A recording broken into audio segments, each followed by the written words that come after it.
Hello aspirants, welcome to Guru coaching centre. तो आज हमारे चैप्टर प्रॉफिट एंड लॉस की क्लास 6 हम कंटिन्यू करने वाले हैं। पिछली क्लास में हमने कुछ क्वेश्चंस करे थे और इस क्लास में हम एक नया टॉपिक स्टार्ट कर रहे हैं। तो हमारा टॉपिक का नाम है when CP is equal to profit percentage. जब सीपी प्रॉफिट परसेंटेज के इक्वल हो, इसके बेस पे हम क्या करेंगे, क्वेश्चंस करेंगे। तो मैं आपको पहले टॉपिक समझाता, बट मेरे को ज़्यादा बेटर क्या लग रहा है, पहले मैं एक क्वेश्चन ले लेता हूँ, उसके ही थ्रू आपको मैं टॉपिक समझाता चलूँगा। तो एक क्वेश्चन लेते हैं, आपको स्क्रीन पर दिख रहा होगा question. The CP of an article, एक आर्टिकल का CP is equal to its profit percentage, उसके प्रॉफिट परसेंटेज के क्या है, इक्वल है। And a man sells it at ₹56 और उसका एसपी कितना है, 56 रुपये। Find the CP of the article, article का सीपी हमें बताइए।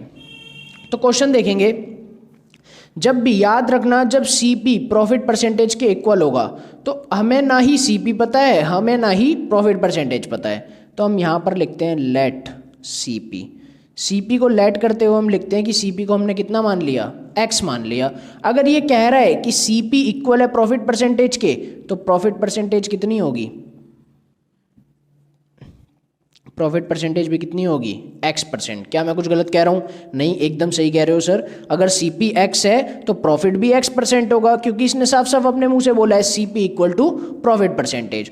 उसके बाद मैं आपको एक नई चीज़ बताने वाला हूँ कि अगर आपको किसी चीज़ का क्या फाइंड करना हो, एसपी, और आपको सीपी और प्रॉफिट परसेंटेज गिवन हो, तो आप कैसे फाइंड करोगे? आपके पास फॉर्मूला है सीपी 100 प्लस प्रॉफिट अपॉन में 100। इससे आप क्या फाइंड कर सकते हो, एसपी फाइंड कर सकते हो। सर इसमें दे तो रखा है एसपी, देखो क्या दे रखा है, a man sells it at ₹56। SP दे रखा है हमें कितना, 56। तो नॉर्मल सी बात है, 56 दे रखा है, हमने पुट कर दिया। सीपी हमने कितना मान लिया था, एक्स, 100 प्लस, और प्रॉफिट भी हमने कितना मान लिया, एक्स अपॉन में 100। डिवाइड का 100 जाकर मल्टीप्लाई में हो जाएगा, तो ये हो जाएगा 5600 equal to 100x plus x को x से करोगे तो कितना हो जाएगा, x का स्क्वायर। क्या कोई दिक्कत इसमें किसी को? इसमें कोई दिक्कत किसी को नहीं होनी चाहिए। आगे देखते हैं, इधर 0 आ जाएगा, x square plus 100x minus 5600। Sir ये तो क्वाड्रेटिक इक्वेशन बन गई। सर अब इसका फैक्टराइजेशन कर दो और इसे सॉल्व करके दिखा दो, इसके फैक्टर आ जाएंगे 2। जिसको फैक्टराइजेशन नहीं पता है या फिर नहीं पता है कि क्वाड्रेटिक इक्वेशन क्या होती है, तो पहले वो एक बार ये जरूर समझ कर आइए कि क्वाड्रेटिक इक्वेशन क्या होती है। फिर भी मैं यहाँ बेसिक से बता देता हूँ थोड़ा बहुत क्या होती है। एक ax square plus bx plus c, ये फॉर्म होती है, और इसी फॉर्म को हम डिनोट करते हैं किससे, क्वाड्रेटिक इक्वेशन से। एक तो ये चीज़ है। दूसरी चीज़ है, इस क्वाड्रेटिक इक्वेशन के हम क्या करना चाहते हैं, फैक्टर करना चाहते हैं। और फैक्टर करने के लिए एक हमारे पास मेथड होता है, जिस मेथड का नाम होता है फैक्टराइजेशन। तो फैक्टराइजेशन में क्या करते हैं, मैं प्रोसेस बताता चलूँगा, जिसको समझ ना आए वो एक बार क्वाड्रेटिक इक्वेशन जरूर सीख कर आ जाना। हम क्या करते हैं, एक्स स्क्वायर के कोफिशिएंट को लास्ट वाले से मल्टीप्लाई करते हैं। तो एक्स स्क्वायर का कोफिशिएंट कितना दे रखा है, यहाँ पर 1 दे रखा है। लास्ट वाला कितना दे रखा है, 5600।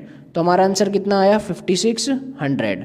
तो हमें क्या करना है, 5600 के ऐसे टुकड़े करने हैं जिनको मल्टीप्लाई करने पर तो 5600 आए और प्लस माइनस करने पर बीच वाला 100 आए। मतलब कि 2 टुकड़े ऐसे करो जिसको मल्टीप्लाई करें तो 5600 आए, और जिसको प्लस करें या फिर माइनस करें तो आंसर क्या आए, 100 आए। क्या सबको बात समझ में आ गई? अब मेरे को इसके फैक्टर पता है और आप कर भी सकते हो, सोच भी सकते हैं हम, पर मैं आपको बता देता हूँ उसके क्या होंगे।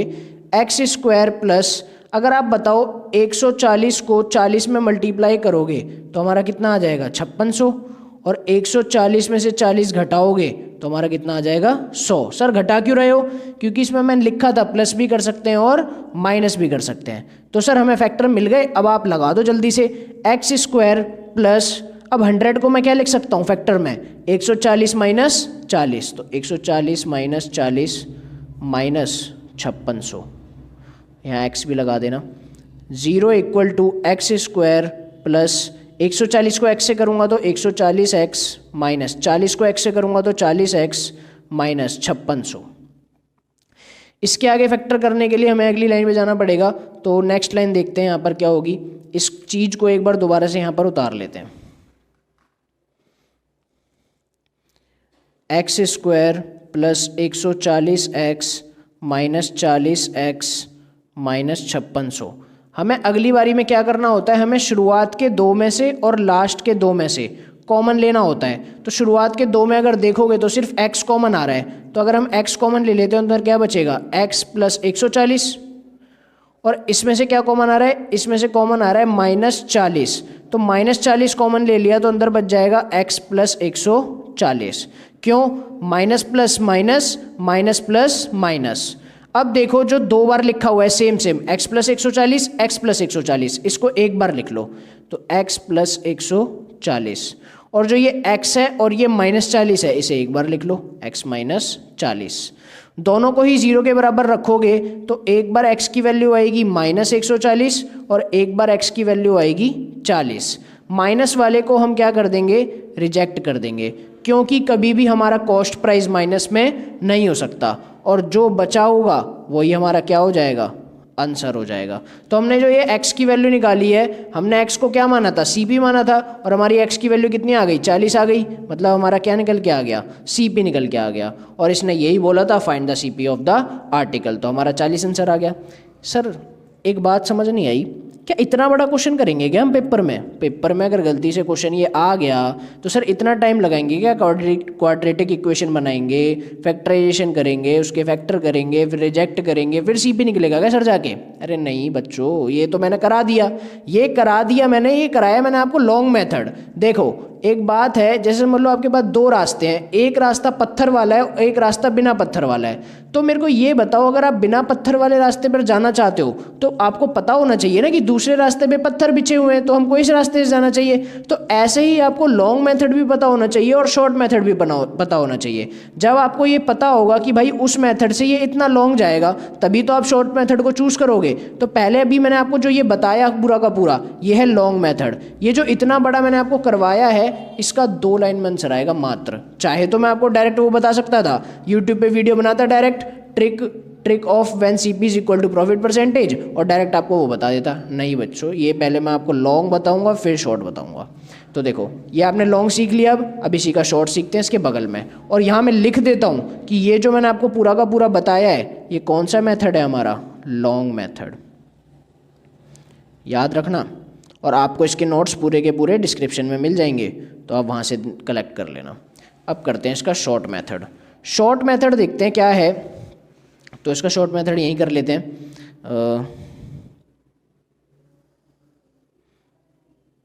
शॉर्ट मेथड में आपको ना कुछ भी नहीं करना, बहुत इजी है। इसने जितना SP दे दिया आपको, कितना SP दे दिया इसने, 56 दे दिया। अब 56 के ऐसे टुकड़े करो, क्या कह रहा हूँ मैं, 56 के ऐसे टुकड़े करो जिसको मल्टीप्लाई करने पर तो 56 आए और माइनस करने पर 10 आए। सर 10 ही आना चाहिए क्या हर में? हाँ, सब में माइनस करके क्या आना चाहिए, 10 आना चाहिए, और मल्टीप्लाई करके क्या आना चाहिए, 56 आना चाहिए। तो देखो करके देख लेते हैं। 56 के क्या टुकड़े करें? अब देखो 14 4 जा क्या होता है, 56। सर 14 4 जा क्या होता है, 56, और 14 माइनस 4 कर देंगे तो डिफरेंस भी कितना आ जाएगा, 10 आ जाएगा। सर आपने तो सही टुकड़े कर दिए, हमारे तो दिमाग में ही नहीं आए। आ जाएंगे जी, क्वेश्चन करते करते आ जाएंगे अपने आप। तो 14 4 जा 56 और 14 माइनस 4 10 होता है। जो छोटा वाला है, सुन लेना ध्यान से मेरी बात को, जो छोटा वाला है उसके पीछे लगा दो एक 0 और वो ही बन जाता है हमारा आंसर। क्या दिक्कत हो गई इसमें? 2 मिनट में निकाल दिया, 2 मिनट में। ये मैं आपको बताता आप हो जाते खुश, बट इससे आप क्या रहते फिर, ये आपको पता नहीं चल पाता जो लॉन्ग मेथड है फिर। ठीक है, अब लॉन्ग मेथड सीख लिया, इसको यूज़ नहीं करना बट आपको पता होना चाहिए। शॉर्ट मेथड सीख लिया। एक और बार बता देता हूँ, 56 के ऐसे टुकड़े करो, मल्टीप्लाई करने पर 56 आए, माइनस करने पर 10 आए, और जो छोटा वाला है उसके पीछे क्या लगा दो, 0 लगा दो, आंसर आ जाएगा। आ गई बात समझ में? याद रखना ये जब है जब CP बराबर होगा प्रॉफिट परसेंटेज के। एक छोटी सी चीज़ और होती है जब CP बराबर होता है लॉस परसेंटेज के, उसके लिए भी शॉर्ट मेथड बता देता हूँ। यही मेथड लगेगा, बस हल्की सी ट्विस्ट आएगा। देखो शॉर्ट मेथड ही है ये भी,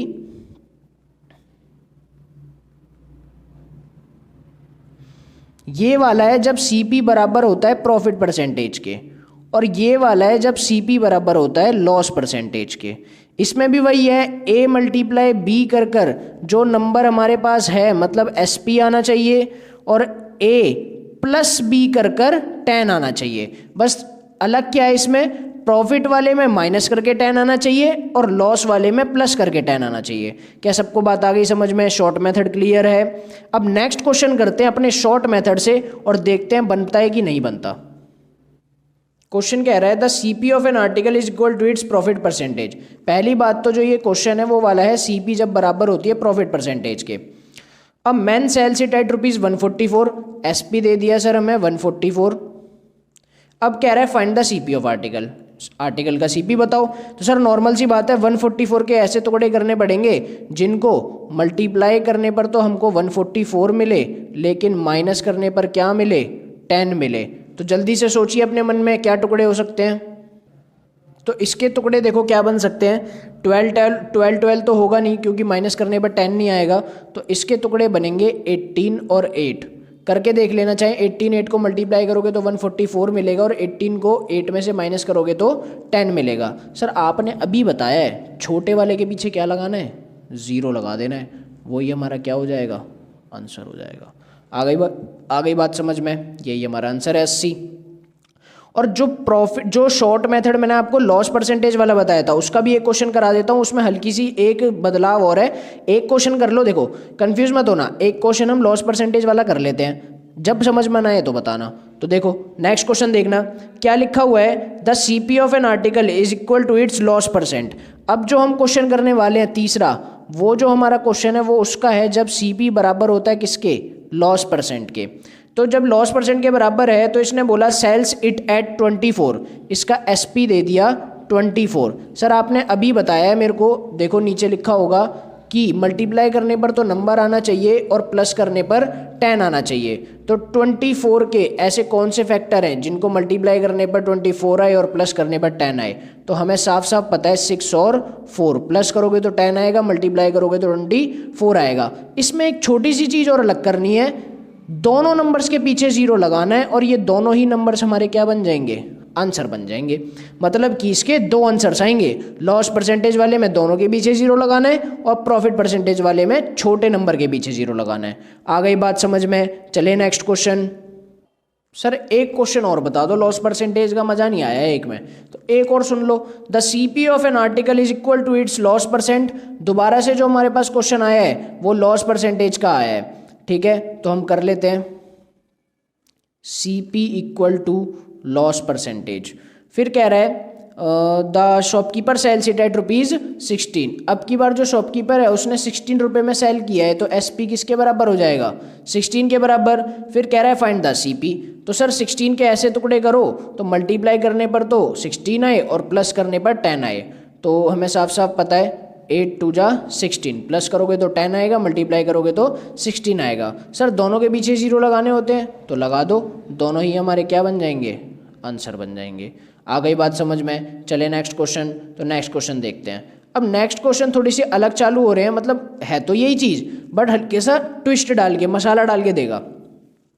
अ man sold a watch at ₹96। एक मैन ने एक वॉच सोल्ड करी 96 रुपीज़ में, in such a way that his profit percent is equal to the CP of watch. इसमें भी कौन सा वाला है, CP is equal to profit percent वाला। फिर कह रहा है if he sells it twice the percent of profit. अगर वो उस वॉच को डबल प्रॉफिट पर बेचे तो उसका नया SP क्या होगा। अब मेरे को ये बताओ, कोई प्रॉफिट पर बेच रहा है तो उसका SP कुछ भी हो, जब वो प्रॉफिट डबल कर देगा तो ऑब्वियस ही बात है SP बदल जाएगा। तो इसने यही बोला कि भाई CP बराबर है प्रॉफिट परसेंटेज और ये अपना प्रॉफिट को डबल कर देता है, तो बताओ नया SP क्या होगा। तो सर प्रॉफिट पता भी तो होना चाहिए उसके लिए जब डबल करेगा तो। हाँ तो प्रॉफिट निकालना अभी बताया तो है मैंने तुम्हें, जब CP बराबर हो प्रॉफिट परसेंटेज के तो हम CP तो फाइंड कर ही लेते हैं, और अगर CP निकाल लिया तो CP बराबर है प्रॉफिट परसेंटेज के, तो CP भी निकल जाएगा और प्रॉफिट परसेंटेज भी निकल जाएगी। तो इसने कितना बोला है यहाँ पर 96, मतलब कि यहाँ पर जो SP गिवन है हमें वो कितना है 96। तो हमें 96 के ऐसे फैक्टर करने हैं, प्रॉफिट परसेंटेज के बराबर है तो ऐसे फैक्टर करने पड़ेंगे, मल्टीप्लाई करने पर 96 आए और प्लस माइनस करने पर 10 आए। क्या करने पर 10 आए, माइनस करने पर 10 आए। तो इसके फैक्टर बहुत ही ईजी हैं, इसके फैक्टर डायरेक्ट हो जाएंगे 16 6 जा 96, डिफरेंस करोगे तो 10 आएगा, मल्टीप्लाई करोगे तो 96 आएगा। सर छोटे वाले के पीछे जीरो लगा लो, वही हमारा क्या हो जाता है, सीपी हो जाता है। पर इसमें हमें प्रॉफिट कैलकुलेट करना है क्योंकि हमें प्रॉफिट को बाद में डबल करना है। तो सर अगर 60 सीपी है तो प्रॉफिट भी कितना होगा, 60% होगा। मैंने शुरुआत में ही आपको बताया था कि सीपी हमेशा प्रॉफिट परसेंटेज के बराबर होता है इसमें। तो अगर सीपी 60 रुपये है तो प्रॉफिट भी कितना होगा, 60% होगा। सर इसने अभी अभी हमसे बोला कि प्रॉफिट को कर दो डबल और फिर बताओ कि इसका नया एसपी क्या होगा। तो सर प्रॉफिट को जब मैं डबल करूंगा तो प्रॉफिट हो जाएगा 120%। सर मुझे पता है ये बात, जो प्रॉफिट हमेशा निकलता है वो हमेशा सीपी पर निकलता है। तो सर सीपी 60 है, तो अगर हम प्रॉफिट कैलकुलेट करना चाहते हैं तो प्रॉफिट कैलकुलेट कैसे होता है, CP multiply profit percentage. CP पे कितना प्रॉफिट है, तो सीपी 60 है, प्रॉफिट परसेंटेज कितनी हो चुकी है अब, 120%। निकाल लो भाई कितना आता है, 0 से 0, 0 से 0, 12 छिक्के 72। प्रॉफिट कितना आ गया, 72। सर इसने न्यू एसपी पूछा है। सर एसपी का फॉर्मूला नहीं पता क्या आपको? अरे भाई पता है, एसपी का फॉर्मूला होता है सीपी जमा प्रॉफिट। तो सीपी कितना है 60 और प्रॉफिट कितना आया है हमारा 72, तो आंसर कितना आ जाएगा 132। आ गई बात समझ में? तो अगर नहीं भी आई है तो और क्वेश्चंस भी हैं इस टाइप के, उसमें आ जाएगी। देखो नॉर्मल सी बात है, हमको सीपी कैलकुलेट करना अभी तक हमने सीखा था। सीपी के बराबर ही क्या होती है हमारी प्रॉफिट परसेंटेज। इसने बोला वो वाली प्रॉफिट परसेंटेज नहीं चाहिए, उसको डबल करके दो, तो डबल करके हो गई 120%। 120% किसका निकाले सर, अब हमेशा सीपी का निकलता है। तो सर 72 आ गया। हमें एसपी बताना है तो सीपी प्लस प्रॉफिट 60 प्लस 72, 132 हमारा क्या आ गया, आंसर आ गया। चले नेक्स्ट क्वेश्चन। नेक्स्ट क्वेश्चन देखो, अ man sold his watch at a profit of 7%। एक आदमी है, मतलब एक आदमी अपनी घड़ी को 7% के लाभ पर बेचता है। यदि वह उसे 72 अधिक में बेचता, अगर वो उसे 72 रुपये अधिक में बेचता तो 10% का लाभ होता। ठीक है, तो क्रय मूल्य ज्ञात करें, मतलब सीपी बताएं। उसने कहा एक आदमी है वो अपने वॉच को 7% प्रॉफिट पर बेचता है। सर हमें एक बात पता है छोटी सी, अगर वो काम आ जाए तो, कि जो हमारा सीपी होता है वो हमेशा 100% मानते हैं हम उसे। तो सर इसकी जो वॉच होगी वो 100% की होगी। इसने सर बोला 7% के प्रॉफिट में बेचता है, तो सर कितने की बिक गई होगी, 107% की बिक गई होगी। कोई दिक्कत किसी को? कोई दिक्कत नहीं है। फिर इसने बोला अगर 72 ज़्यादा में बेचता तो 10% प्रॉफिट हो जाता। अगर 10% प्रॉफिट हो जाता तो 110% की बिक जाती। क्या कोई दिक्कत? कोई दिक्कत नहीं है। एक वॉच है, दोबारा समझ लो, कोई दिक्कत नहीं है समझने में। एक वॉच है, पहले 7% के प्रॉफिट पर बेच रहा है, कह रहा है अगर 72 ज़्यादा बेचता तो 10% का प्रॉफिट हो जाता, मतलब 100 से 110 हो जाती। सर पहले 107 हो रहा था, अब 110 हो रहा है। सर कितना ज़्यादा हो रहा है, 3% ज़्यादा हो रहा है। पर सर इसने बोला है 72 ज़्यादा में बेचा है, तो सर 3% किसके बराबर हो जाएगा, 72 के। अगर 3% 72 के बराबर है तो 100% की वैल्यू हमेशा किसकी होती है, सीपी की। निकाल लो, 72 मल्टीप्लाई 100/3, 3 2 जा 6, 3 4 जा 12, तो आंसर कितना आ गया, 2400। 100% हमने किसको माना था, सीपी को, तो हमारा क्या निकल के आ गया, सीपी निकल के आ गया। क्या आ गई बात समझ में? तो इसके आगे के क्वेश्चंस हम कल लगाएंगे।